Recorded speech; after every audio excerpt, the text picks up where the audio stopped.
আসসালামু আলাইকুম সাদ্দাম ভাই, ভালো আছেন? ওয়ালাইকুম আসসালাম ওয়া রাহমাতুল্লাহি ওয়া বারাকাতুহু। আলহামদুলিল্লাহ, ভালো আছি। তো আপনি কেমন আছেন ভাই? আছি আলহামদুলিল্লাহ ভালো। আচ্ছা। আমাদের চোখের কি জিনা হয়? হ্যাঁ, অবশ্যই চোখের আমাদের জেনা হয়। এ ব্যাপারে আমার রাসূল সাল্লাল্লাহু আলাইহি ওয়াসাল্লাম একটি হাদিসে বর্ণনা করেছেন, একদল যুবক রয়েছে বা একদল মানুষ রয়েছে যারা তাদের চোখের দৃষ্টিকে সংযুক্ত রাখে না, ঢেকে রাখে না।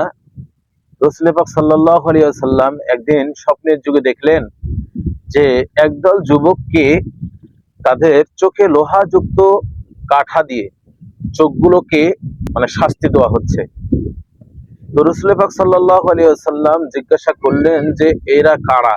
উত্তরে আমার রাসূল সাল্লাল্লাহু আলাইহি ওয়াসাল্লামকে বলা হলো যে ইয়া রাসূলুল্লাহ, এরা হচ্ছে ওই সমস্ত যুবকরা যারা নিজের চোখকে হেফাজত করতে পারেনি, তাদের চোখকে সংযুক্ত রাখতে পারেনি। তারা এই চোখ দিয়ে জেনা করেছে।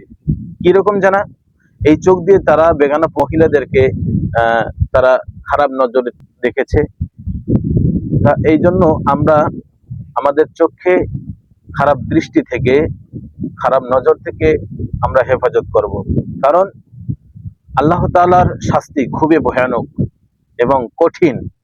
আল্লাহ আমাদের চোখের দৃষ্টিকে সংযুক্ত রাখার তৌফিক দান করুক, এটাই আল্লাহর কাছে প্রার্থনা করি। সকলেই চেষ্টা করবেন আমাদের চোখকে ঢেকে রাখার জন্য,